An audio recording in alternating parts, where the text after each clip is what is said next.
King of Podcasts proudly presents The Broadcasters Podcast, a weekly media commentary talking about traditional and digital media headlines and talking to the content creators out front and behind the scenes. Here is the King of Podcasts. Welcome to episode 107 of the Broadcasters Podcast. Tonight, we continue our talk about the iHeartMedia radio layoffs, which are just really is continuing to reel on everybody. A lot of radio to talk about on the program tonight. And also, I'm going to continue my conversation with entertainment and culture expert Joanna Dodd Massey, again, C-suite executive and management consultant. I mean, there's so much to be said. She's worked at Condé Nast, Lionsgate, Discovery, Hasbro, CBS, and Viacom. Working reputation management. We talk more about media, streaming, publications, so much more. Another 35 minutes to conclude my conversation. Part 2 with Joanna Dodd Massey coming up a little bit later on the program. But first, a story that really got me very interested. We also have to do a couple of bits tonight, unfortunately. And without being said, one obit that I can go just making quick reference, which has been obviously talked about since this weekend. The loss of LA Laker NBA great Kobe Bryant. A lot of people really reeling about that, and it's a tragic story all in all. I mentioned quite a bit on the my Wrestling is Real podcast when I was talking about that on Sunday when I was doing a show for it. But I wanted to make sure I put a little homage here and just make mention that he is arguably one of the top 5 best, greatest NBA players of all time. And still, I mean, to see him, his young, beautiful daughter, tragically killed along with the others. What was 7 others, I guess there was in total, or 9 total that were on the helicopter that crashed outside of in California, outside of his home of Calabasas. They were on the way out to, forget what it was. Was it Sherman Oaks? I forget which part of near Los Angeles that they were going to, but it was to his basketball academy, of which his daughter was, working on practicing. It was just bad. I mean, you're talking about somebody that was really in his career, finishing his career at a young age, is, by the way, 41 years old, making Academy Award winning content, right? Philanthropic, working, doing, really helping young people, being a great father, regardless of whatever happened to him when he was growing up. The ego that he might have played, the kind of press he might have gotten, some bad press that he got that, put a bad light on him being, when it came to him being a husband. But I think, for a lot of that, I think he really made himself into somebody that was really a great role model and an amazing, amazing talent. And there was just so much about him. It looked like he had a whole lot more to offer the world. And unfortunately, he was taken. So, again, time is limited on this world. And take advantage of what you got. I think somebody just said on Twitter earlier today, I was reading on Twitter, talking about the fact that, Laura London, that's right, the actress, you're on borrowed time. And so remember, you don't know how much time you're going to have with the people you love. So make sure you make the most of it. It's very important to go and say. Anyway, so let's talk about somebody that is the opposite of Kobe Bryant, I would think, in terms of just, sensibility, in terms of, integrity, reputation. Now, I mean, there's a good reputation behind the man that has done quite a bit in broadcasting, Bob Pittman. Like, I'm never going to take away what he's done for MTV, what he's done in the past. I can't take away from what he's done before. But when this person has come in as the stooge to run this failing company, iHeartMedia, and to allow every time when the equity partners say, well, we need to do something to contract a little bit more, we need to micromanage, we're going to just continue to do the focus of taking local radio away from the listeners. We're going to take away the human component of everything that's going on with radio. We're just going to continue to just take that out, take it out, take people away from being able to enjoy themselves, right? And be able to enjoy great content on the radio, on a free medium that people can engage with, people can watch and be a part of, on a regular basis. And then, look what happens. Look where we are. The layoffs at iHeartMedia, rampant and unfortunate. Now, the company currently now has roughly 12,500 people on staff. At one point, it was 18,000. But in the last, decade, they've taken now a good third of their staff they have taken away. Why? For what? It's horrible what they've done to everything they've done here, and that's what it's been all about. It's been very unfortunate, but I'll tell you, there's got to be some answers for all that's been done here, and I got to tell you, I have to commend a congressman from the great state of Ohio, Senator Sherrod Brown. He decided to take the initiative and be somebody that actually was going to answer to at least one question. What were going to happen to those 1,200 plus people that lost their jobs for no particular reason except for layoffs? In an economy that's doing very well, where a lot of companies are doing quite good. But this is the company that's doing the opposite because they're still in debt. They're allowed to continue to function and manage themselves underneath lots of debt. So now, Sherrod Brown, I'm going to go to his website. He made a press release and talked about following mass layoffs in Ohio. Brown presses iHeartMedia executive for answers.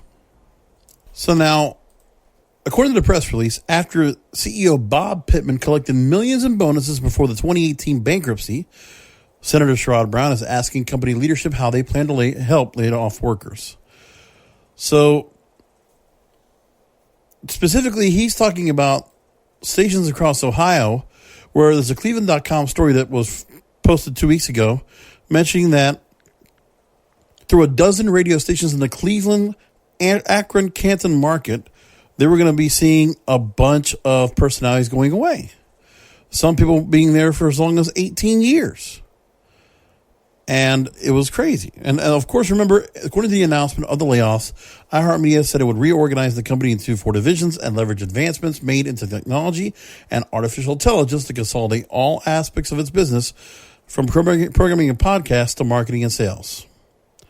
Modernizing the company to take advantage of significant investments we've made in new technology, aligning our operating structure to match the technology-powered businesses we are now in. So the thing is, they are choosing machines over humans, and as a cost-cutting measure, but they're trying to spin it around like it's them trying to use real technology. But again, it's at the detriment of those that are falling apart. Anyway, back to Sherrod Brown's statement.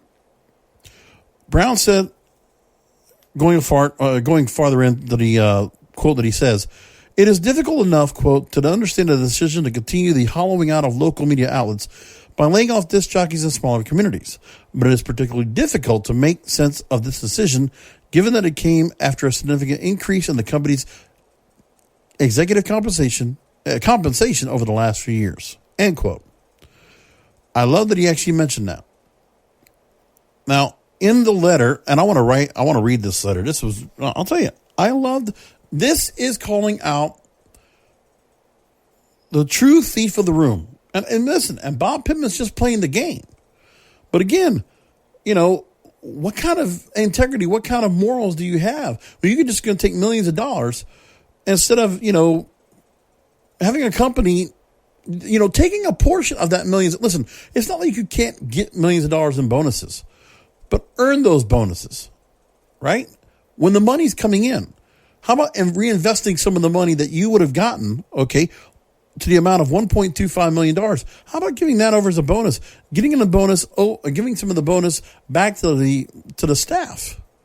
Bringing in some new staff. Bringing in some people with real emotion, real passion, real talent. I'm sorry, machines don't know how to inflect. They don't know how to go ahead and, say different cities and towns. You expect robots to go ahead and take care of everything. And you expect them to take care of everything and handle it for the national level. Well, if a radio station wants to go get advertising, well, they got to go to the national, like an online site. So you might have salespeople locally, but what about the talent that might be able to go ahead and give you a better deal on like maybe a local remote? Oh, I'm sorry, we don't have that. We might have the truck. We might have people to go and send with the truck, but we can do promotions. But no, we don't have anybody that can be the talent. No, I'm sorry. No, our host is in, New York. Sorry, we can't bring somebody to Albany. No, can't do that. Oh, no, our talent is in Miami. No, we can't bring them to, Fort Myers. No, it's too small. Anyway, here is Senator Sherrod Brown's letter to iHeartMedia CEO Bob Pittman. Dear Mr. Pittman, I will write in response to iHeartMedia's recent announcement that the company is laying off employees across the country, including dozens of employees at radio stations in Ohio. I am particularly concerned about these layoffs in light of additional news reports that the company significantly increased executive compensation the year before entering bankruptcy and have since asked the bankruptcy judge to approve more executive bonus pay. It is hard to understand why it is in the long-term interest of the company to significantly increase executive compensation while making significant job cuts. And by the way, the Dickies had the same thing when they were running Cumulus Media. And then the CEO at the company at the time after the Dickies were let go, after running that company to the ground, same thing happens. So Bob Pittman, again, put in the spot here, which I totally make point of. So it is hard to understand why it is in the long-term interest of the company to significantly increase executive compensation while making significant job cuts. So he's just taking one poke, just poking at one big, nasty problem. I mean, yeah, layoffs, all right. You want to cut because you don't have the money for it. But here's the biggest thing that really missed everybody in the business. How do you go ahead and get yourself paid like that at the heads of all those people that lost jobs? You're taking their pay. You're taking their money that could have been theirs to keep their jobs. But instead, not only are you responsible because you're the CEO, you are there when the decisions are being made, whether it's not you or the equity partners that are making the decisions for you. The thing is, you're signing off on layoffs to all these people, and you're getting their money. You're getting their salaries, how little they might be, how meager they might be. Now, they mentioned the news reports, but let me go ahead and move along into the real meat of the matter. According to reporting by the Wall Street Journal, you receive more than $9 million in bonuses on top of your annual pay of $1.25 million in 2017. Right. You're making $1 million. How the hell do you get $9 million in bonuses? 900% increase in pay? Who earns that? And this was the year before the company initiated bankruptcy proceedings. So this was when the company, was $20 billion in debt. And this is going on. And this guy's getting $9 million in bonuses. Now, other reports indicate that the bankruptcy judge approved the company's restructuring plan in January 2019 and included another $9.3 million incentive bonus for your 2018 work with the company.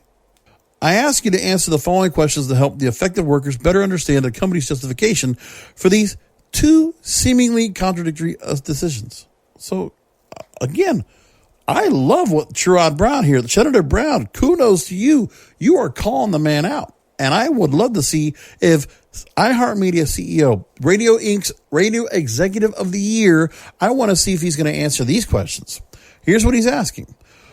Number one, how many workers were affected by iHeartMedia's recent layoff announcement? Of those workers, how many were in Ohio? Number two, the company is reportedly giving severance to the affected workers. Please provide details about the severance provided, including whether it includes severance pay, and if so, how much, and whether it includes health care benefits, and if so, for how long. Well, I guarantee you they're probably not getting much of anything. It's basically maybe just like their last paycheck is severance. They're not getting much more than that. And they will get their benefits cut immediately. I wouldn't doubt if iHeartMedia is doing that. I believe they're doing that, regardless of tenure or not. Number three, is the company giving affected workers priority consideration in the hiring process for any currently open positions in the company? That's funny. Is the company going to give affected workers priority consideration in the hiring process for any positions that become open in the future? If so, for how long will affected workers be given hiring preference? Well, Senator Brown, we'll just give you the answer. The radio jobs will not be within iHeartMedia because iHeartMedia is choosing to remove those jobs forever. Poof. They're going away. There are no replacements. They are contracting their base of workers, and they're going to continue to do that as long as they can get technology to replace people. That's what they want. There are no other places that people can go. I mean, other talent might be able to go somewhere else, but let me tell you something. iHeartMedia is not the kind of people to do job placement. Not even close. So, yeah, they're going to get the shaft. I already know. Listen, one of the people that I know that I used to work with over in the West Palm cluster, Skip Kelly. I think he was at the station 18 years, and he had been part of WOLL, Cool 105.5, which was before Oldies 94.3, which was also The Beach. I mean, he had been part of the Oldies AC format at West Palm Beach for, 30 years maybe? Maybe more than that. And all of a sudden, that guy, for no reason whatsoever, and by the way, Skip Kelly had to also, he also had to go and supplement his income. He also did photography. I think he did wedding photography. I think he did DJing. He did other things. He had a second career to supplement the income he was making from the radio, because the radio wasn't even making all the money he could make. So he had to do other things to continue to keep going what he was doing. And Skip Kelly, one of the nicest guys you can imagine. Class act of a guy. Great, excellent talent, excellent voice, well liked within the community. And after 18 years or so, or something more like that, gone. Goodbye. Just like that. Amazing how these people were being treated. Fourth question, is the company offering or paying for any training effective workers might seek to help them find new employment? If so, please provide details about the training offered or paid for, including the type of training, the length of time a worker can pursue such training, and in the case of training paid for by iHeartMedia, the amount the company will pay for the worker to obtain such training. No. As far as I know, many people that have left iHeartMedia that I knew of in the space that got let go, they went to other work. Without naming names, I know somebody right now that's working for a TV station doing very well, handsomely getting better paid than they ever would, and being treated much better, and he's just happier and has a healthier life as a result. I mean, it's just how it is. Then you have to worry about, I have another person that went, and he's now doing something in audio, but his thing was he's working for a company that does voicemails or calls, hold calling, music and voiceover work and things like that for companies. I mean, I know others that have they abandoned the radio industry altogether because there was nothing left. I mean, iHeartMedia doesn't mean a difference. I mean, I got out of there early enough because I could see the writing on the wall. I could see the way that things were being done. It was important to look at that. So I'm saying to myself, you know what? It's what it is. A lot of people I know that leave iHeartMedia, they leave. Corporate.fm. Great documentary that tells you all about that, how some people were able to find work. They might find themselves somewhere else, but for the most part, some people leave. There's nothing else left. It's what it is. Now, Senator Brown says, thank you for considering this letter. Please provide written responses to these questions by February 14th. Will the legal team in iHeartMedia representing Bob Pittman, will they answer those questions? Will they comply to Senator Brown? And then I want to ask said senator, what happens if he doesn't respond? Or if the responses he gives you do not satisfy your constituents or you? I'd like to know what happens. So I want to sit on this right here for the next 2 weeks. I want to hopefully get a chance to come back to this and see if Senator Brown gets any kind of response back. It would be imperative. It would behooving Bob Pittman and his team to respond back to a sitting U.S. senator. Just saying. Would be a good idea. Moving along, let's go into another part of the story, the layoffs and the recent announcement about nationwide layoffs in small markets. PR Week writes about this, and they mentioned this is the PR fallout from iHeartMedia's layoffs. They said that the layoffs were needed, according to the company, as it transitions into online and other audio formats. The members were a fraction of the company's 12,500 person staff. As Rolling Stone reported, there were cuts that were reversed at one station in Iowa, but iHeartMedia's decision is one more example of news deserts being created when local media are nationalized, and the trend has significant implications for PR pros. First, fewer local programs means fewer opportunities for pitches tied to local news and events. If 50 local market shows are replaced with one national program, it means there are 50 fewer shows to pitch. In some markets, multiple programs have been slashed. As a result, hyper-local PR firms are far more disadvantaged than regional or national firms. One program director talked to Rolling Stone and said that, quote, running nationally syndicated programming without a local DJ talking about local events, end quote, takes away people's, quote, reason to keep shopping, end quote, with that station. Now, entrepreneurs will find a way to fill the holes left in the market when local radio shows are nationalized. The new content will often be supplied in unusual and hard-to-measure ways, creating a fragmented market that is much more difficult for PR pros to reach. And so, therefore, the PR professionals are saying, including Pinkston Group partner David Faust, quote, we must be constantly looking, exploring, and perhaps innovating new ways to reach audiences. Now, they say in this story, as the largest radio network in the nation with 5.5% of the radio market, iHeart is clearly doing something right. However, much of their broadcast and online growth has come through acquisitions, and radio advertising isn't what it used to be. Cutting local programming, local advertisers, and local listeners seems strategically unwise, especially since more American adults listen to AM/FM radio than any online platform, including the financially desirable Gen X demographic. But it also makes the job of PR pros even more predictable and difficult. These are the kind of problems that are coming here. And that's what's going on. And you know what? I mean, not for nothing, but I know some people might not look at this so well, but you know, when you look at the issues with radio, local radio does very well when given the opportunity. There's a story that came out through RadioInsight.com, and I thought this was really great. It's a story that came out, and the writer is Sean Ross, who is a columnist for RadioInsight.com. What radio stations get it right? Readers speak out.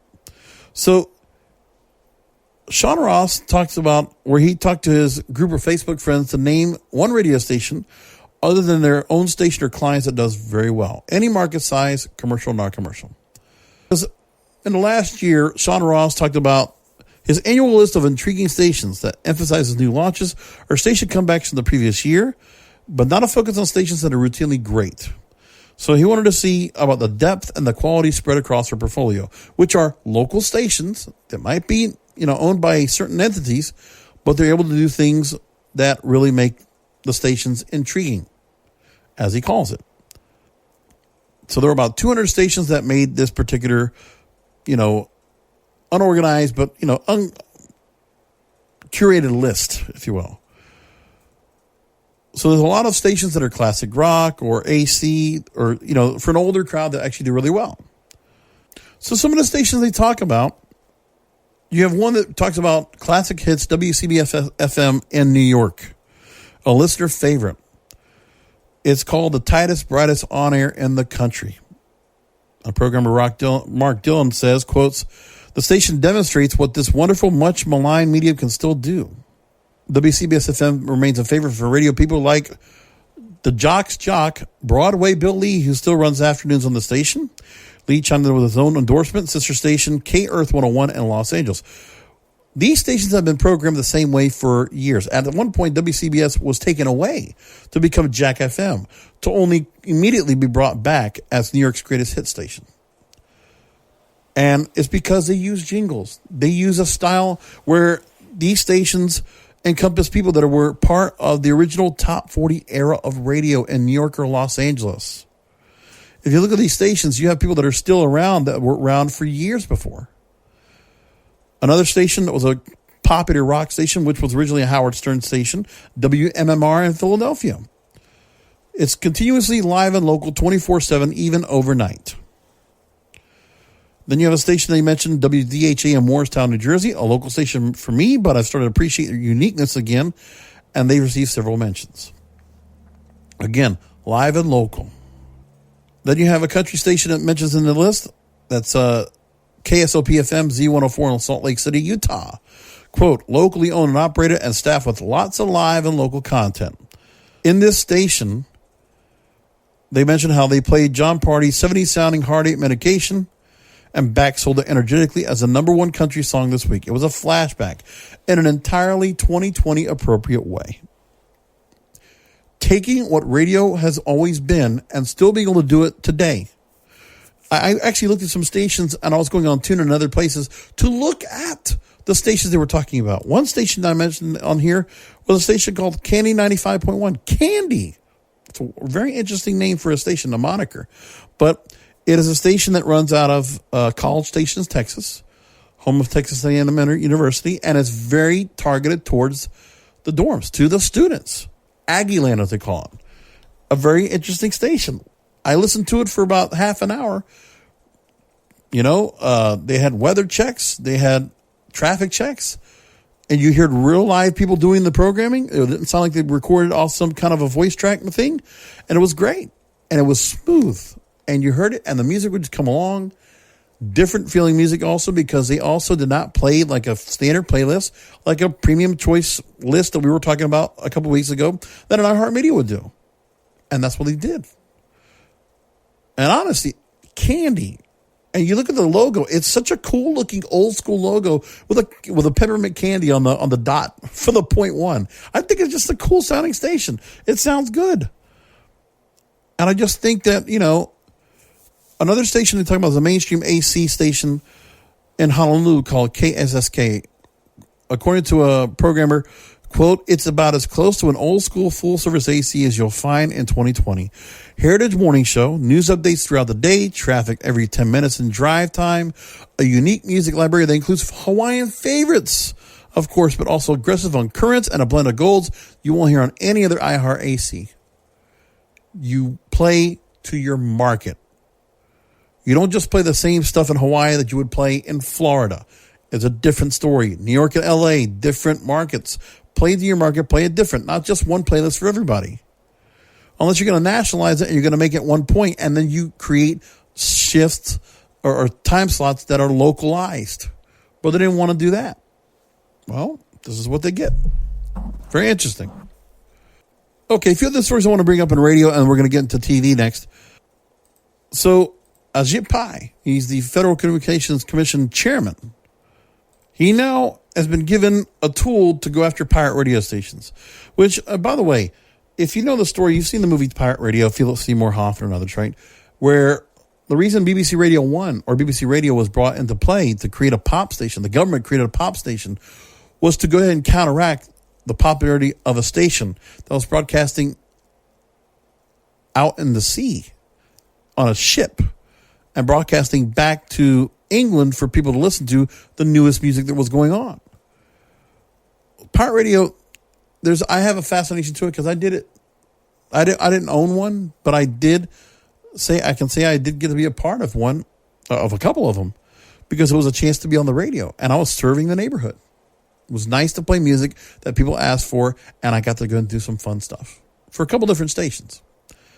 So President Trump signed the Pirate Act into law. It increases fines for illegal pirate operations from $10,000 per violation to $100,000 per day per violation, up to a maximum of $2 million, and streamlines the FCC's enforcement.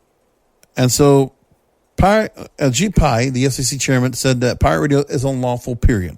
Quote, these transmissions can interfere with licensed radio signals, including broadcasters sharing of vital public safety information with their communities. To enforce the law and protect American radio listeners and lawful businesses, the FCC has made a concerted effort in recent years to step up our enforcement efforts against pirate radio stations. Very proud of the work led by our Enforcement Bureau and its outstanding field staff. So yeah, they got more resources, more tools in order for them to get more of what's going on. Yep, I get it. And the reason these pirate stations are out there is because the radio market is not serving the listeners, not all of them. And that's what I was doing before, because the stations I got to work with, a couple of them were Jamaican, some were Creole, and the others were, rap stations when we didn't have a rap station to go to at the time or whatever. And, the certain kind of music that needs to be going out there, the local artists that want to be heard before Spotify, yeah, you put the songs on the air and you found a way to, even Spanish stations.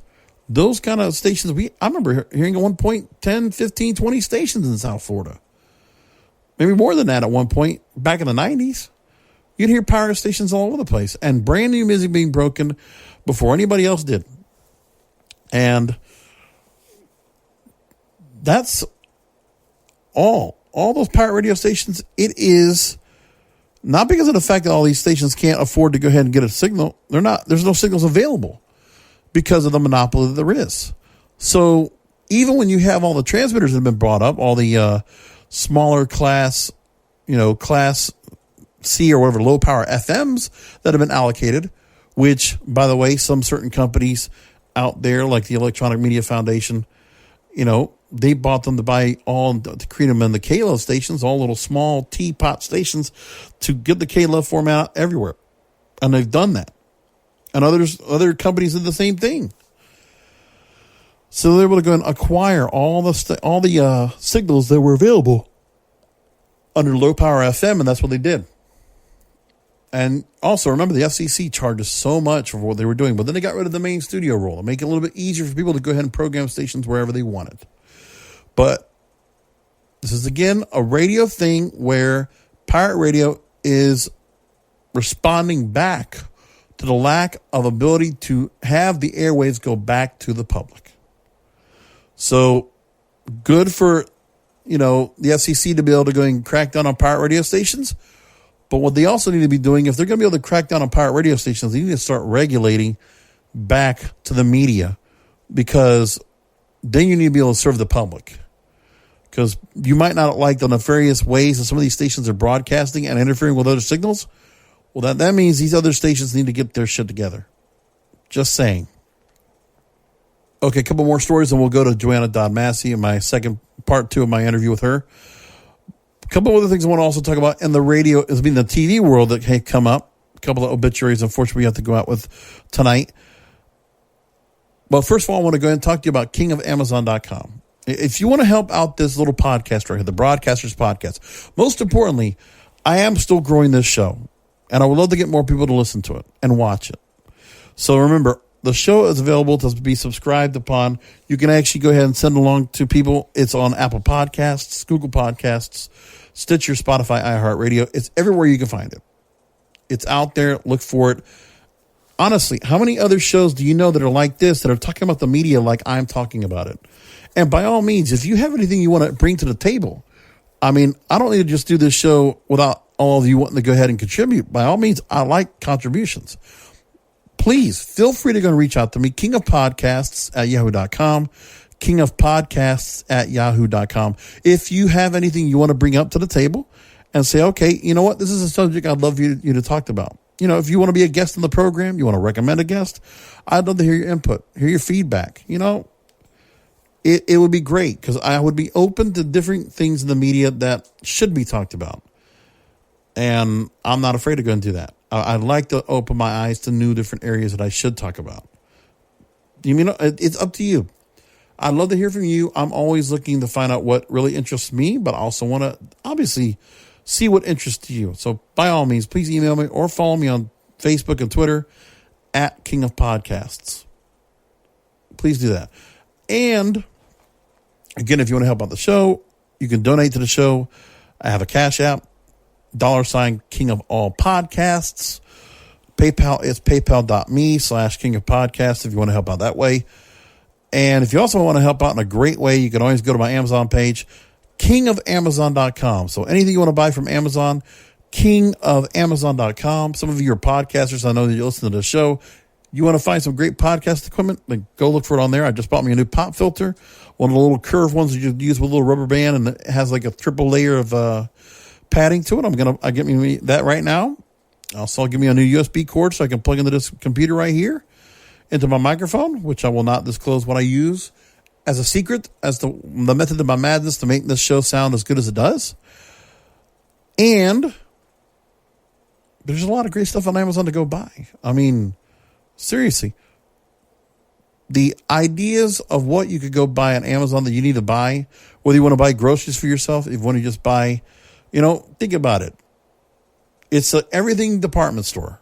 Anything you can imagine, a department store, grocery store, hardware store, think about it. It's available on Amazon. Amazon has everything. And you can help out the show by going through my special link, kingofamazon.com. Again, kingofamazon.com. When you go to that link, you can then do your buying just like you do Amazon, because it's just another way to get to the site. But that way, I'm actually getting commission for what you do, for what you buy from there, and I get a commission back. And it'd be really great to put that money back into the show. Promote, put more into the equipment, maybe give away some prizes here, something. But I'd like to be able to open the door, maybe find some other ways to give feedback. I'd like to open the door to all of you. So I hope you will consider going through my special link, kingofamazon.com. One other thing in radio I want to talk about before we go ahead and move along into television. Nothing in music this week. A great radio legend passed away this week. Very unfortunate. Radio friend Art Vuolo, who I've gotten the chance to talk to on the by phone. Pretty cool dude. New York's morning mayor, Harry Harrison, originally worked in WMCA 570 AM in New York. A WABC All-American. He was for the good part of the 60s and 70s, working for the radio station, which was the top 40 juggernaut of its time in New York City, working alongside Dane Ingram, Ron Lundy, George Michael. I mean, so many great names. Bob Lewis. Whew. Roby Young. I mean, it was just great. He was there, the morning show, solid. I've got to hear a bunch of his air checks. I think the guy was just solid. He was good. Knew what he was doing. A morning guy was just doing it by himself. Time checks, news checks, this and that. You know, it was just, he was good and he was solid. And he had fun on the air. He was inducted to the National Radio Hall of Fame this past November. He's survived by his daughter Patty and son Patrick. Let me give a proper tribute. Of course, we talked not too long ago about Paco Navarro, who passed away. Was also very unfortunate to cancer. So let me go ahead and talk about that for all of you real quick. Harry Harrison, according to the New York Times and Sam Roberts, he was the homely disc jockey who awakened radio listeners and accompanied them on their morning commute with a deep, mellow voice as the morning mayor of New York for more than 4 decades. Died in his home in Westwood, New Jersey at the age of 89. Cause was a combination of multiple health problems. He first played in Peoria, Illinois. 1958, he came to New York City and would join the good guys of WMCA. Became the only DJ to broadcast in succession on the top 3 of the top music stations in the city. Then he became part of WABC and the All-Americans, a clubby team names adopted on these stations to brand their announcers, and then he was the morning drive time host at WCBS FM 101.1. He was there until he retired from full-time broadcasting in 2003. By the way, his death certificate said he died at 1:01 p.m. He was best known for his folksy Midwest patter, eclectically interspersing Beatles tracks with birthday greetings and listeners' nominations for a Housewife Hall of Fame. He would deliver bromides like "Stay well, stay happy, stay right there," and "Every day should be unwrapped like a precious gift. That's why they call it the present." And his sign-off would be, "Wishing you the best. That's exactly what you deserve. What you do deserve," end quote. Every holiday season, he would recite his own version of "May You Always," which is a top 20 hit written by Larry Marks and Dick Charles and recorded by the McGuire sisters. His version ended with this: "And sometime soon, may you be waved by a celebrity, wagged at by a puppy, run to by a happy child, and counted on by someone you love. More than this, no one can wish you." Godspeed, Harry Harrison. Thank you for your voice. You will be missed. Another person that passed away, legendary in the world of television. He programmed each of the big 3 networks. This is a broadcast pioneer, regardless of what people might say about him. Some of his work he did with NBC in the early 80s, which has been, a lot of lore that's been talked about in programming. He was the person that was behind such groundbreaking shows as All in the Family, Soap, and Hill Street Blues. Fred Silverman. He died Thursday in his home in Pacific Palisades at the age of 82. He had a knack for identifying hit shows in the making and programming them into memorable primetime nights, which led Time magazine to crown him the man with a golden gut in 1977. Started his career in WGN-TV in Chicago. He would create programs like Zimbomba, Bozo Circus, and Family Classics. And he would also work in WPIX Channel 11 in New York City. Young Silverman so impressed the top executives at CBS, he was named the head of CBS Daytime Programming at age 25. Then became vice president of programming at CBS, was responsible for a new wave of hit comedy, drama, and variety series amid the famous rural purge of the 1970s, where the likes of Green Acres, the Beverly Hillbillies, Mayberry RFD, and Petticoat Junction were replaced by socially conscious fare, more city-like programming, which included All in the Family, spinoff Maude, The Mary Tyler Moore Show, and MASH. He also, during his tenure at CBS, would be there for the launches of The Waltons, The Jeffersons, Good Times, The Sonny and Cher Comedy Hour, Kojak, Cannon, and the animated and later iconic Scooby-Doo, Where Are You? Yep. He told in a 2001 interview, he said, quote, I had always thought that Kids in a Haunted House would be a big hit, played for laughs and animation.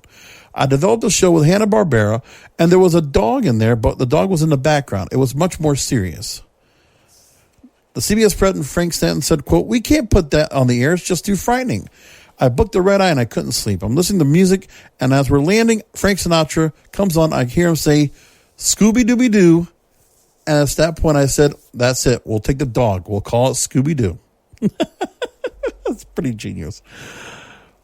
And if it weren't for you meddling kids, I love how the Deadline reporter puts that into the story. Then, with the success of CBS, this person, who's like the Larry Brown of the NBA, well, he wanted to help another fledgling network getting themselves into right spots. ABC, he would become president of ABC Entertainment. He would greenlight hit primetime series, which included Happy Day spinoff, Laverne and Shirley, which was the number one show in all of primetime for the 1977-78 and 78-79 seasons. Also, Charlie's Angels, The Love Boat, Family, Donnie and Marie, Three's Company, Eight is Enough, The Bionic Woman, and Good Morning America. Plus, Mork and Mindy, another Happy Day spinoff, which would drop Robin Williams' Oddball Alien into its own series and launch his career. And Williams called out the executive in a Roots themes bit on his manic 1979 comedy album, Reality Won a Concept, shouting, I found you, Fred Silverman. I found you. End quote. He's also the person that is recognized for reinventing the television miniseries with the Peabody and Emmy Award-winning series Roots, which drew massive ratings over multiple nights in January 1977 and fueled the golden era of the format. He also reintroduced game shows in the network's daytime slate, including The Price is Right and Family Feud, which are still on the air today. Under Silverman's watch, I would imagine Match Game is part of that too. But anyways, ABC quickly moved from third to first place in the network ratings wars. In 1978, he would become president of NBC. He would greenlight. It would take a while for him to get the shows off and running, but he put a couple of shows that just really tanked. Super Train is one of those. Go Google it. A hell of a mess. But in the early 80s, he was finally getting it out right. He greenlit the influential cop drama Hill Street Blues, supervised the launch of the miniseries Shogun, featuring Richard Chamberlain, which my parents loved that damn series.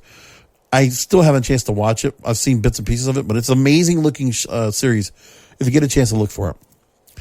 He scheduled series including The Facts of Life. You take the good, you take the bad. Different Strokes. And World Don't Move. Would to be a Just Round Drum. Sorry, I can just think theme songs about this. The theme songs were so good in the 80s. I'm just saying. Give Me a Break.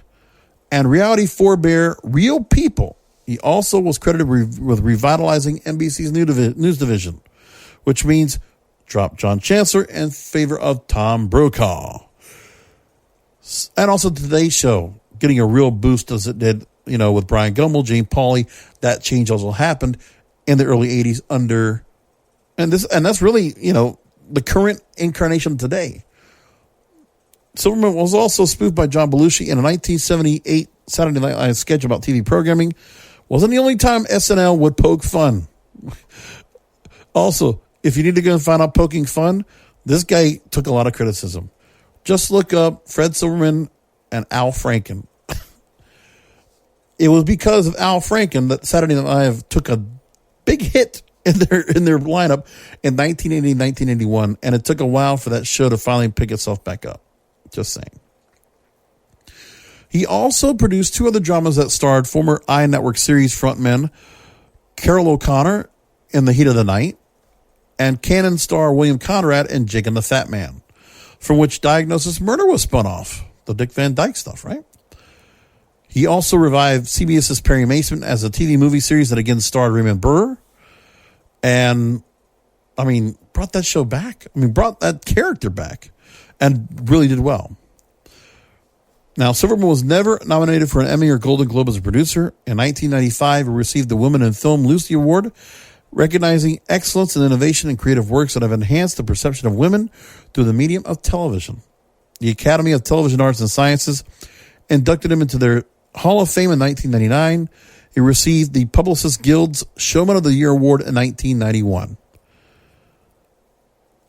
He said when he applied for his first job in TV at age 21, quote, "An employee in the industry should treat his job not just as a means of earning a living, but as a challenge, always looking to better that which has been done in the past. Most important of all, such an individual must have a sincere interest and love for the profession." Survived by his wife, Kathy, children, Melissa and Billy, and his daughter-in-law, Anna. And so, in lieu of flowers, family requests, contributions being made in his name to the Motion Picture and Television Fund for Emergency Medical Assistance. So, there you go. What a great guy. Fred Silverman. Godspeed to him, too. Responsible for some great shows out there. Glad to have seen a lot of what he was a part of getting on the air. Not a lot of programming executives like that with that kind of record. Kind of hard. Nobody's like that anymore. Let's just say like that. Okay, one other story. It's on the strikes. Let's go and talk about the labor strikes in Hollywood, the labor disputes. Let's bring that up real quick. So this was just after my last Broadcasters podcast last week. The WGA Writers Guild of America's demand for more streaming residuals from the studios could set the stage for the first industry-wide strike in more than a decade. The pickets are coming, folks. And it's not just that writers are fighting in a fighting mood after feuding with the agencies for more than 9 months. There's big money at stake, and not just from the ever-growing streaming market, but also from what the Guild says are, quote, hundreds of millions of dollars, end quote, that will be going into the pockets of the studios if it prevails in its lawsuit and packaging fees are eliminated. So an agency source says that they're, quote, a long way from getting what they want. But even if they get what they want, it's purely hypothetical. How do they get that money into the pockets of writers, end quote. So one way is to get at the bargaining table with the management's AMPTP, whose current film and TV contract with the Guild expires May 1st. Now, the AMPTP, God, these letters, talked to the Writers Guild to reopen negotiations during the term of the 2017-2020 minimum basic agreement to address the subject of talent agents. The AMPTP president, Carol Lombardi, said in a February 4th letter to the Writers Guild, the executive director, David Young, quote, specifically, the Writers Guild requested that a clause be added to the MBA prohibiting Association of Motion Pictures and Television Producers represented companies from doing business with any talent agency that fails to reach a new agreement with the Writers Guild. Furthermore, request was made without regard to the terms. The Guild would demand the agents, essentially asking us to blindly accept whatever terms might ultimately be incorporated into that talent agency agreement. A lot of people not happy right here. It should be also noted in the same deadline story that 10 months into the Guild standoff with the major agencies that dominate packaging, which led to thousands of writers firing their agents, packaging a TV series for the most part carries on, driven by provisions in writers' overall deals and other talent involved in projects, mostly actors. Over the past 60 years, every industry-wide strike in Hollywood has been the result of uncertainties created by new revenue streams. Streaming, digital disruption, I told you about it, and we continue to talk about it now. This was the case in 1960 when writers went on to strike for 6 months over residuals from theatrical films shown on the relatively new medium of television. The Screen Actors Guild struck for 43 days that year over the same issue. And then in 1980, for 95 days to establish contract terms for pay TV and video cassettes. Directors Guild launched the only strike in this history over the relatively new pay-per-view technologies in 1987. That lasted 3 hours, 15 minutes on the East Coast, 15 minutes on the West Coast. Then the writers, for 6 months, would ask for residuals from films and TV shows distributed on home video and cable TV. And then another strike in 2007 for 100 days over money and from content made directly from the rapidly evolving field of new media. All those strikes had one thing in common. They all involved new revenue streams created by new technologies. And while the new streaming technologies haven't triggered a strike yet, that could be in the offing as well come May 1st. Keep an eye on this, folks. We're going to keep talking about it when it keeps coming up. Another story that came out was from the Writers Guild, including a studio ban on non-franchise agents and the NBA pattern of demand set for a membership vote. So the standoff is spilling into the Guild's upcoming franchise negotiations with the Hollywood studios. So the Writers Guild is expected to pursue that demands would, quote, require signatory companies to negotiate only with agents franchised by the Writers Guild. And as we know, there was the Writers Guild that asked for a new agency code of conduct, and doing so would subject the companies to, quote, a substantial risk of liability for antitrust violation. And that was by the AMPTP president, Carol Lombardini, sending a letter last March to the Writers Guild.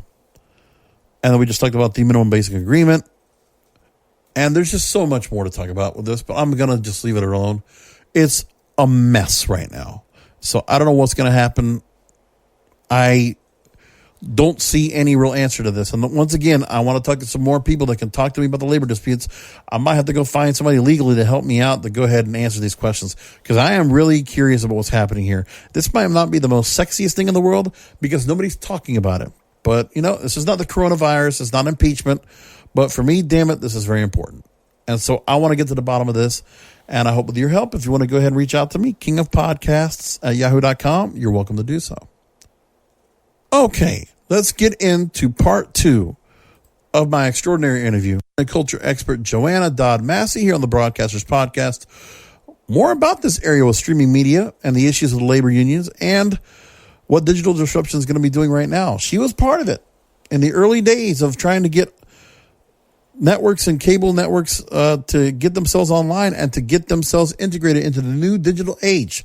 She was part of all that. We're going to talk about that. More of my interview with Joanna Dodd Massey now continues here on the Broadcasters Podcast. So I want to ask I'm going to ask one more thing in a minute to go and follow up on that about how much content is going to be paid for and what has to be done in order to justify people to go ahead and get to that zeitgeist content, as you call it. I want to ask you one more thing about digital news media here, and it's this. Now, while overall news industry revenues are likely to decline for years to come in many countries, may reference Norway seems turning a corner in 2017, 2018, where digital growth in the newspaper industry actually outstripped print declines. And online publishers focusing on news will invest much more in editorial, perhaps 40 to 50% than the 20% or less of revenues that print newspapers historically invested in editorial. So, tougher market, but not impossible, challenging environment that we have to find ways if we want to find independent professional journalism to have the resources to continue this important work. Now, I want to just preface it to this. There is a lot of great investigative reporting that I do not see from mainstream media. And if there was, and the thing is, I think there's a lack of it all around the board because there's too much editorial out there and it's too available for free and so clickbaitable that nobody's buying to buy into the clickbait because there's too much of that out there and too much journalism is just infested of that type of deal. But I don't understand why, publications, whether it's TV or newspaper, why they're not putting the paywall up so they can afford to fund good, investigative, good, well-sounded accurate reporting. Because I would want to go ahead and put a price tag on accurate reporting, because everybody's talking about fake news. And I'm sorry, I believe there's a lot of that across the board, and political and cultural issues, things that have gone on where I think there's been a lot of lazy reporting. And because the lazy reporting is maybe they're not getting paid enough, but then again, if it's available for free and people can find it, then you get what you pay for. But I would rather pay a significant amount, and not so much, over certain places. Like Wall Street Journal is a great example. They always give good investigative reporting. They always have good, important, inherent information. Billboard put up a paywall now of information I would love to know. But there has to be a change in that environment, don't you think? That we should have more paywalls. I mean, I'm sorry, it's got to be done, but something that's reasonable. So the money being put towards it is not for the coffers, but it's more towards the journalists giving us better content, getting back to better reporting, accurate reporting once again. So I have two things I'd like to say in response to that. Sure. One was an unknown fact that does not live in my bio. I was married to a journalist. We were together for 10 years. So I feel a certain kinship with them, and I think I have an understanding, besides having been a PR person for almost 30 years, I was also married to a journalist. So I know that, in my view of the world, just sort of my way I look at life, is I try to always assume the best as opposed to the worst in people, right? So, and what I witnessed, especially as this digital transformation was happening, is that newsrooms have forever been, journalism was the type of thing you did not for money. You did it for the love of truth and reporting and being unbiased and getting information out there, right? You're not doing this to make a ton of money, because they don't. But what happened was newsrooms, which are traditionally understaffed and always have been, you then had the same reporter on the same beat having to do the same number of hours in every day, but every time they report a story, not only are they reporting it, well, hey, we just got rid of the headline writer that we used to have, so now you got to come up with your own pithy headline. And oh, by the way, there's no more copy editor, so you better be really good on AP style.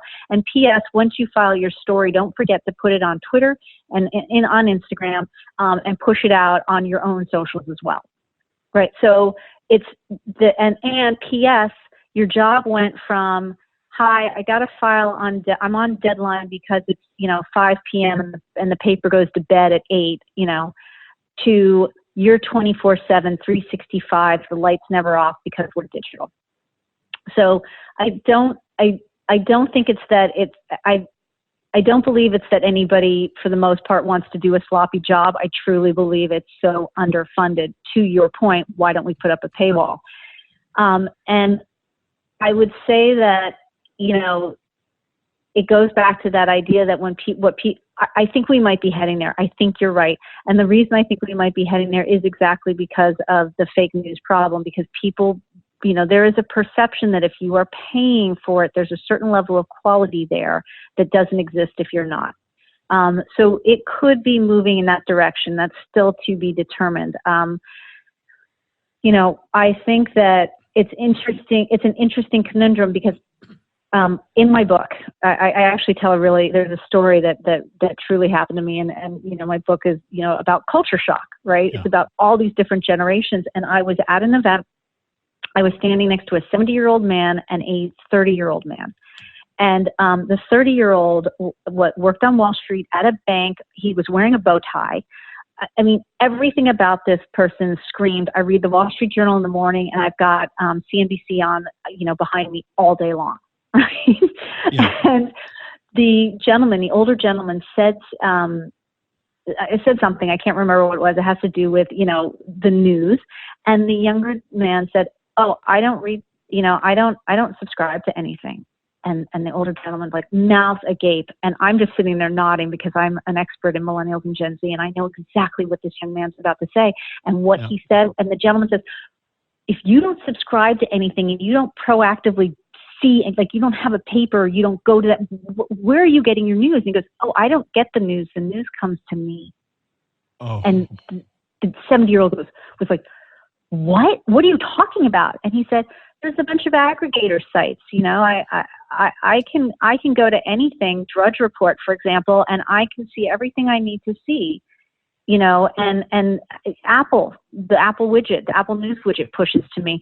And anything that I miss that's really important, it'll eventually find me, because it'll find me on my feed, because my peers will post about it and I'll see it on Instagram or Facebook or in Snapchat. It was incomprehensible to the older man. A tremendous point. I wanted to bring that up, but you beat me to it. That's exactly right. The money that these publications, digital or print, they're losing out to the aggregators, because people got smart, and there are a lot of aggregators. Drudge Report, not just the one. I've seen a lot of them pop up, not just to mention where Google or Apple or others have their own thing, where you can just, or you can get an RSS feed radio that can go ahead and give you all the content as you need. A Flipboard can create that. They got apps for it as well. There is no counterattack to creating a newspaper or somewhere where, it's asking the 5 questions: who, what, when, where, and why. Editorial being kept completely separate of everything else. But there is not one newspaper or digital media outlet, I believe, at all that even does it. Even the BBC, I feel like, and they're very accurate when they're reporting and all, but I feel like there's nobody wants to go and do that anymore. Keep a full church and state separation. An editorial, if you want to put that out there, make that for free. But when it comes to hard facts and news, there should be a certain amount that's limited. And then when you have real investigative reporting, there should be a value, a price tag on accurate reporting and accurate, real journalism that deserves. And then you obviously are paying those journalists for what they're making, and they're being able to create something good. And, there's got to be something where on social media, to me, the aggregators and even the free content, it's got to be turned around like tabloids. It's got to be felt like the National Enquirer, Wicked World News. If it gets that kind of feeling, I think that's where we're going to get to now, is we're going to see all that. Daily Mail is one place I'll go to that offers a lot of free content, and they're actually pretty accurate.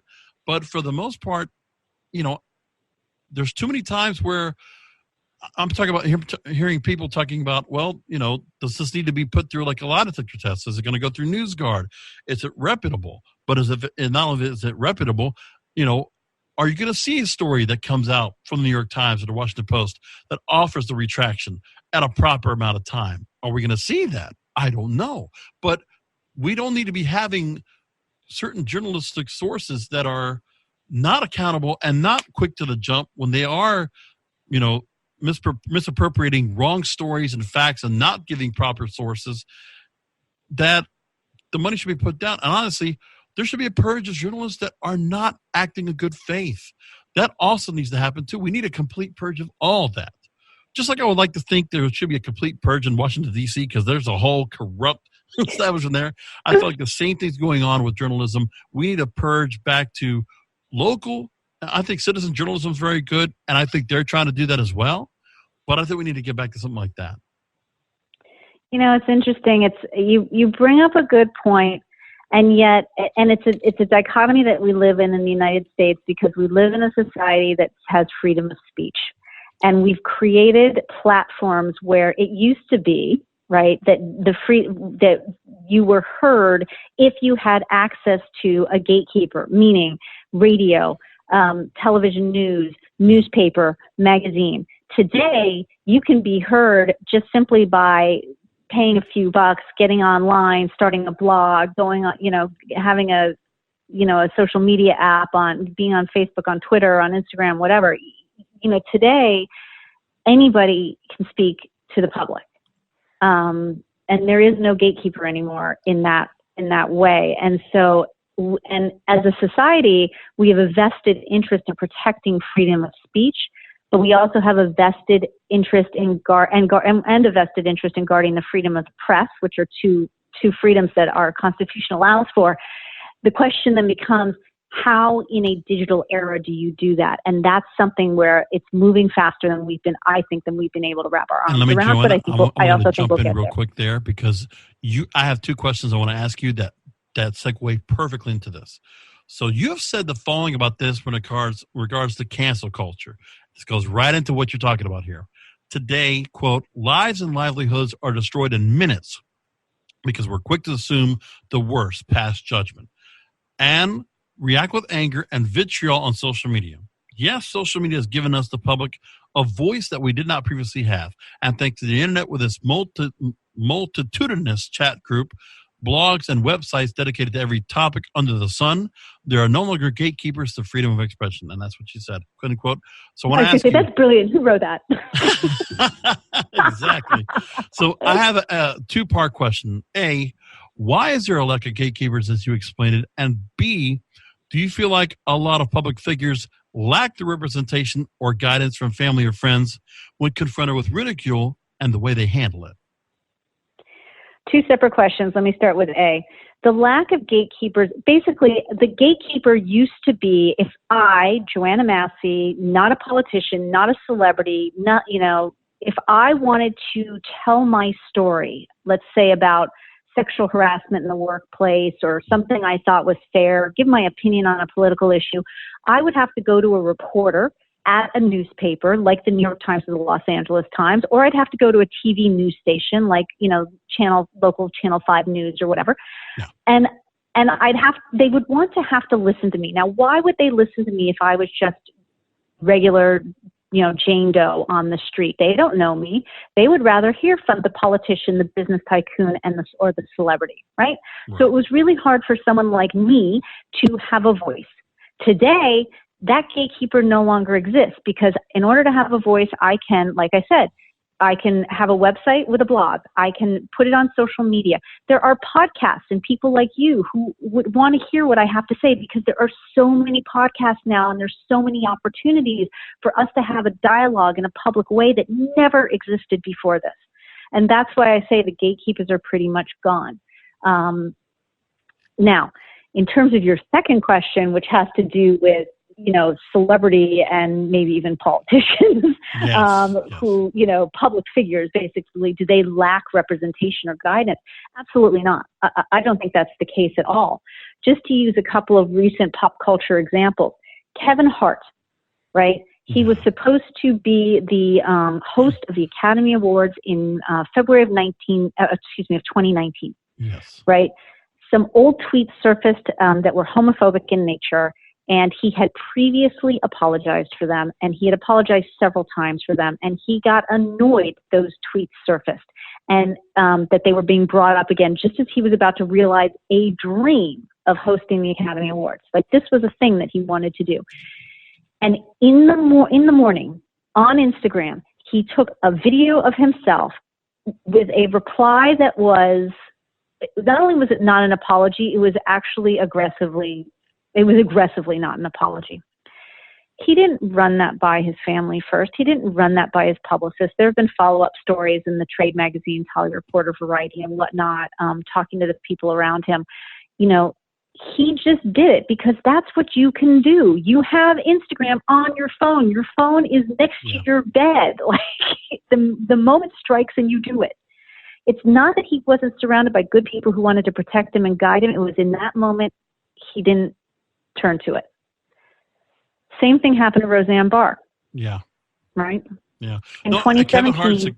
Go ahead. I'm sorry. No, I was just going to reiterate the Roseanne story. We can do that later. Please, let's stay with Kevin for a minute. So, because Kevin Hart is an example of celebrity resilience. Because that guy has had a hell of a 2019 that he had to suffer through. Car accident, issues, obvious issues going back from his marriage. Also, on top of the Oscar fiasco, was caught up on, for speaking out to Lil Nas X, the rapper that had the biggest charted single of last year, and making comments about him on an HBO show. And, after all that, he had the Jumanji film that came out, made $500 million worldwide. You have a new docuseries on Netflix he's going to be doing.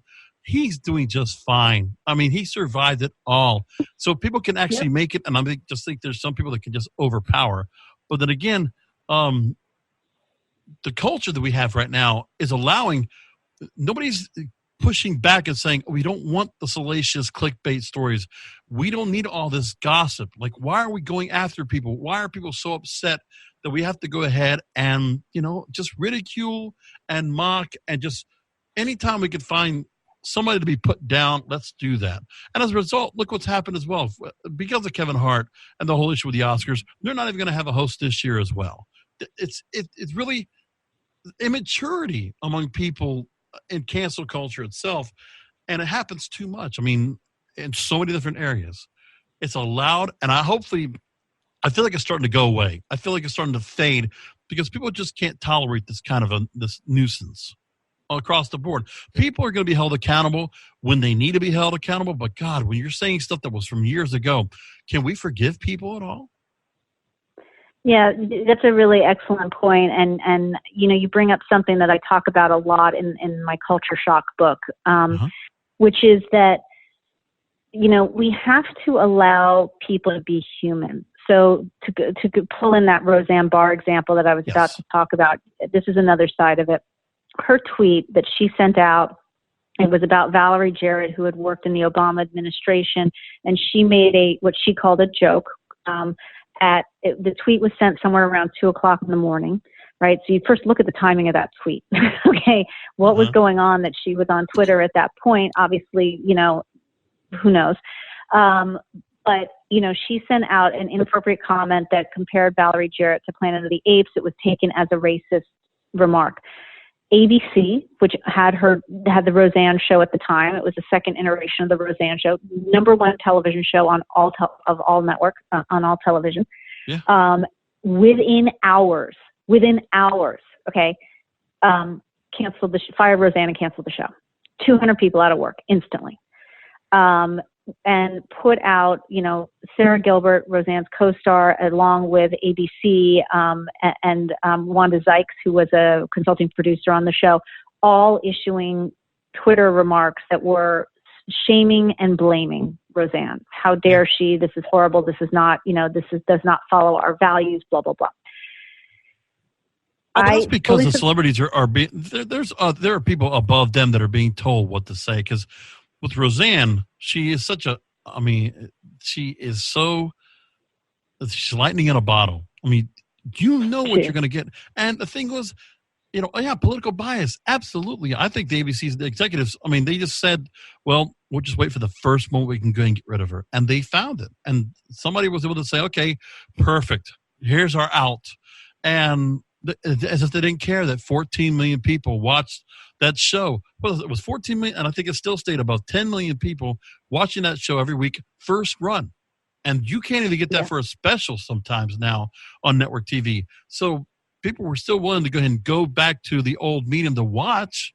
But again, you just can't allow success to happen. And everybody just has to have some reason to do it. Roseanne's not Bill Cosby. There's a different thing here. And I agree. I agree with you. And I think my point in bringing that up is that, when you see something, say something. So do people have a right to say, wow, that was hurtful. I'm really disappointed by that. Yes, absolutely. We have freedom of speech but with freedom of speech comes great responsibility. We lost a teaching moment there, right? There was an opportunity in there to up-level the dialogue around racism and around the responsibility that comes with freedom of speech.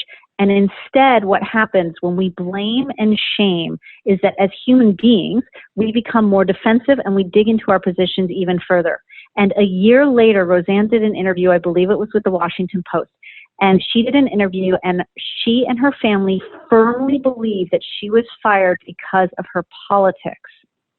And that means that there was no learning here on either side. Because what Roseanne said, ABC didn't even do an investigation. Like, I don't even know if they talked to her. There was barely time to talk to her. They canceled the show like 5 hours, after they woke up that morning and saw the tweet.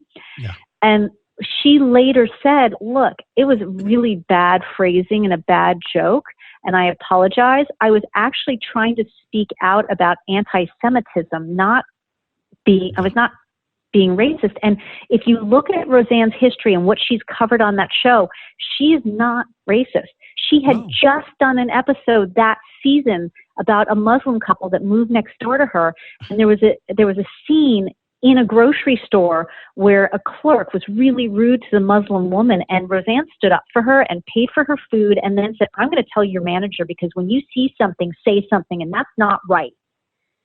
So she's not, she had a history of not being racist. And in the original Roseanne, there was an episode where her son DJ refused to kiss an African-American girl, and Roseanne talked to him and taught him a lesson about that. And she taught all of America in that moment, back in the early 90s.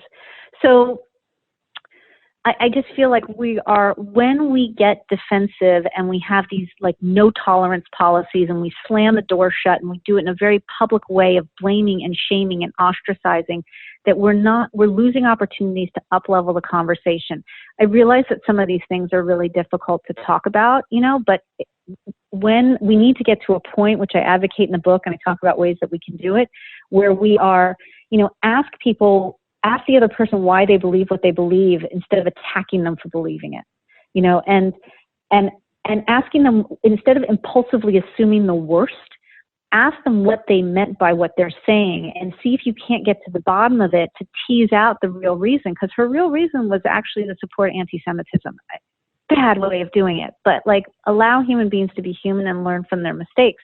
She didn't learn from that mistake. She and Andrew Dice Clay just announced they're going on the road with a tour. That's going to be one heck of a, and I don't mean that in a nice way. I want to ask about the book in just a moment, and we kind of go and we'll tail off on this discussion we have here. I want to ask one quick thing. Because of what you've been doing, obviously you have so much experience you have here, and obviously the direction you've been going on right now has been with the book, and really the direction of what this message you're really delivering to listeners and to people out there with the new book.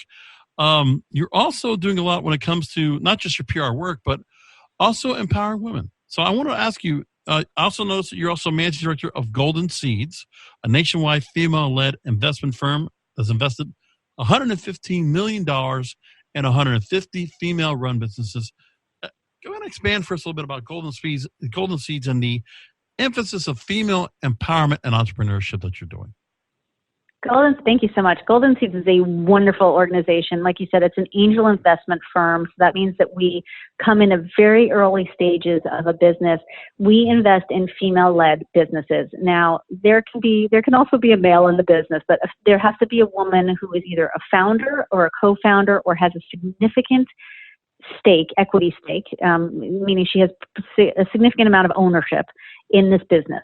And the reason that Golden Seeds was started 15 years ago, and I only started investing with them back in 2017, but they were started 15 years ago. And the reason was because female entrepreneurs were not and still do not get funding from male venture capitalists. And a group of women who were on Wall Street saw this and basically said, if we want women to get ahead and if we want them to get funding, we're going to need to fund them ourselves.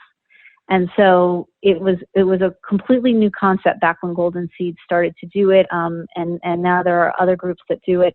And these are real businesses. They're legit businesses. These are, we are all SEC accredited investors. And we fund these businesses and we mentor these women and we open up our connections to them and help get these businesses off the ground. Fantastic. Love what you're doing there. I want to go now ask you one more about the book. Let's go talk about, again, the name of the book is Culture Shock, Surviving 5 Generations in One Workplace. And I want to make mention of the website as well, if people want to go and find out. Obviously, the book is on Amazon, Barnes & Noble, correct? Actually, it's not out. It's coming out in late March, early April. It will be in Barnes & Noble, and it will be online as well. Excellent. So, and I also want to just point people out to the website right now for J.D. Massey Associates, jdmainc.com. Otherwise, where can people go ahead and follow along with you so they can find out when the book's coming out and what you're doing with Golden Seeds, with your work in corporate brand risk and reputation management, maybe some witticisms on broadcasting? Where can people find out more about what you're saying? Thank you. So actually, if you go to jdmainc.com, there is you can sign up to get information from us, and it automatically adds you onto a newsletter. And it's usually just, I have a blog. It's called the Culture Shock blog, and I write about a lot of this stuff. I also post it on LinkedIn and on my socials. But if you give us your name and your email address, then you get pinged every time I post a blog post, and you'll also get information about when the book comes out. Fantastic. So I haven't had a chance to go and read a lot to the blog. There was just so much to go into, but I definitely want to go ahead and follow up and see what you're talking about. But let's go talk about the book. Now, in the book, I'm going to make mention here.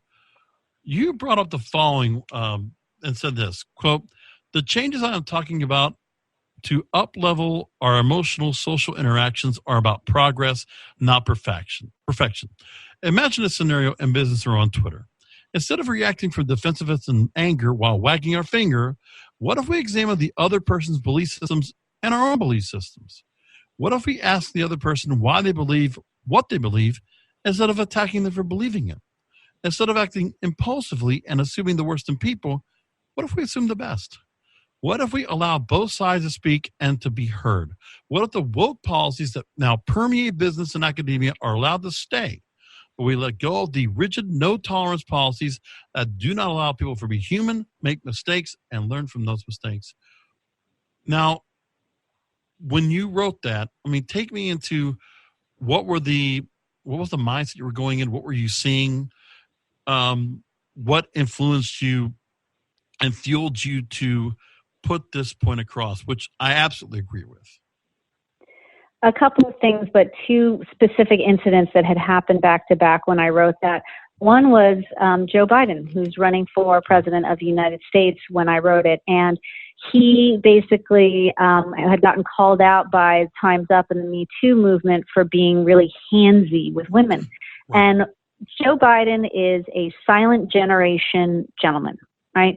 And he grew up in an era, for the past 50 years, he's lived in a world where you put your hand on a woman's back or you give a little squeeze to her shoulders or whatnot, or you come up behind her and give her a hug, and that is fatherly and supportive, not creepy. Today, you do that to a 25-year-old woman, and that is creepy and not okay. And when he first got attacked by the Me Too movement, you could literally see in his eyes and his facial expression that he had no idea what they were talking about. Because this is, America's dad. He's like the nicest guy on the earth. He gets along with everybody. He's everybody's buddy, And he had no idea what was going on. And I think his first two comments on it were a little defensive, actually. And I remember thinking, oh, Joe, no, please don't go that route.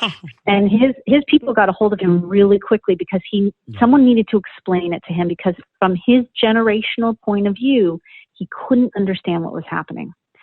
So there was that. The second thing that happened was someone I know had been at, they had a gym membership and they had been at the gym. And it was a male, and he had an interaction with another female member. I don't remember the details of what happened, but she mistook something he said. And she complained to management, and they canceled his gym membership. It was a no tolerance policy. And he goes, well, wait a second, but that's not what I meant. That's not what I was saying to her. And it didn't matter. The gym was inflexible, and it's a nationwide gym. So he now cannot ever go back to that gym anywhere in the world, in the country, rather. Jeez. That was humiliating to him. That was shaming and damning, and he didn't understand what happened. And so to me, it's that kind of no tolerance policy that's really not allowing us to, if they had given him an opportunity to say, hold on a second, that's not what I meant. And there was a really good example of it recently on broadcast television. And it's actually the reverse of what I'm talking about. But I thought it was not handled. It was handled pretty well. Survivor on CBS. Uh-huh. In the fall of 2019, had a contestant who was very handsy. And one of the female contestants was complaining about it. Her name was Kelly Kim.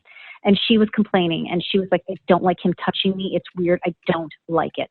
And, the producers had never had anything like that before. And remember, this is a game and you're competing for $1 million, right? And so what they did was they talked to Dan, the male contestant, and they said, and they gave him a warning.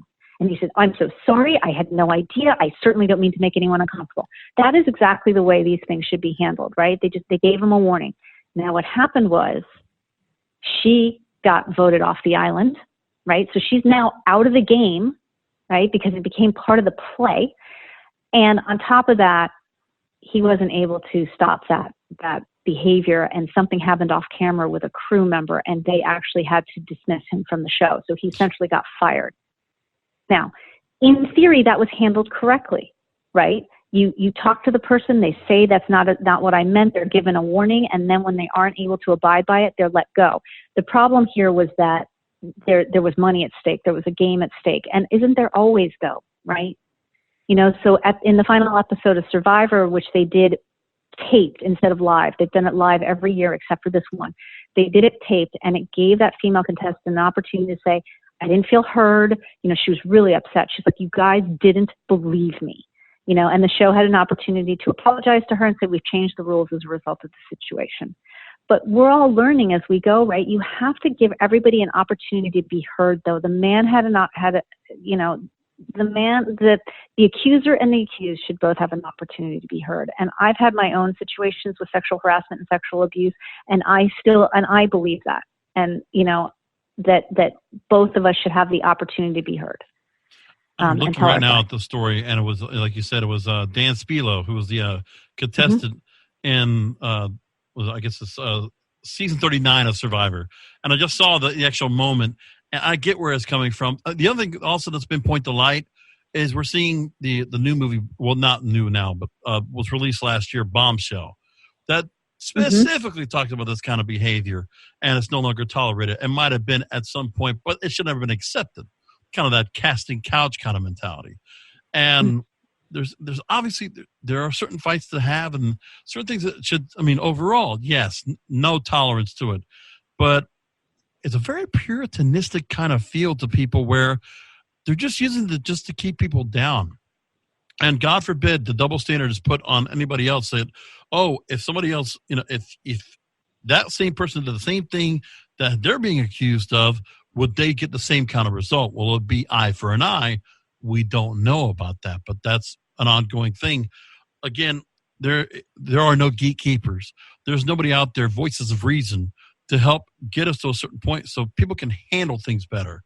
But it's where we are today in society. And I just think it's funny when we're talking about digital disruption, but now we're also talking about the disruption of culture disruption because things are changing so much. But then again, you know, social media and just seeing what we can see so quickly, how things can be interpreted where, you know, if we could find a reason to be upset or miffed or mortified or angry or vitriolic, people are looking for a reason to do that. People are just so triggered and so ready to react a certain way. And, you know, it's because of the media that we're subjected to that we get to a certain point. We've been also desensitized for a lot of different things. But there are certain things that we're not. And, you know, with younger generations feeling that there should be certain things that are handled a certain way, it's very vague and ambiguous. I don't want to get into certain subjects, you know, and put myself out there to get canceled myself, God forbid. I don't want to have that happen, right? So, right. We'll leave it right there as that. So, again, Joanna Dodd Massey, I'm so thankful you spent over 60 minutes to talk to me on this program, to talk about everything you're going on with. I really respect all the work you've done. You're really a wealth of knowledge and so much you're doing right now. And I'm still so very active and still pushing forward. I really commend what you're doing.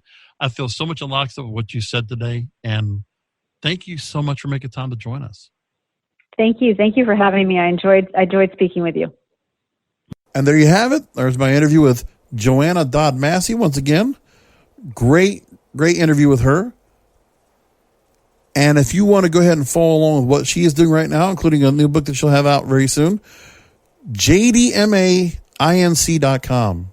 Make sure to go ahead and check out JD Massey Associates as her company.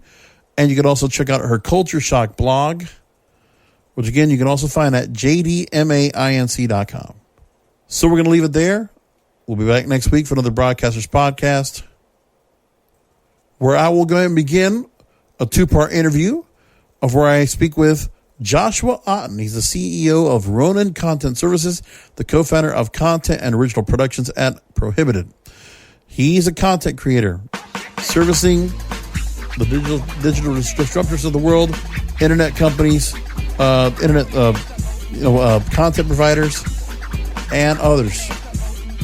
And he also does a lot for the cannabis industry, which is part of what I get to do with my work at Cannabis Radio. We're going to talk with Josh all about it coming up in a 2-part interview. Part 1 starts next week here on the Broadcasters Podcast. Until then, remember, content is king, and the control of your content is in your hands. Thank you for listening to the Broadcasters Podcast, presented by BroadcastersPodcast.com and KingofPodcasts.com. The Broadcasters Podcast is brought to you by KingofPodcasts.com/Amazon. If Amazon is good enough for the King of Podcasts, it most certainly is good for you. KingofPodcasts.com/Amazon. And don't forget to check out the King of Podcasts wrestling program, The Wrestling is Real Podcast, exclusively at KingofPodcasts.com.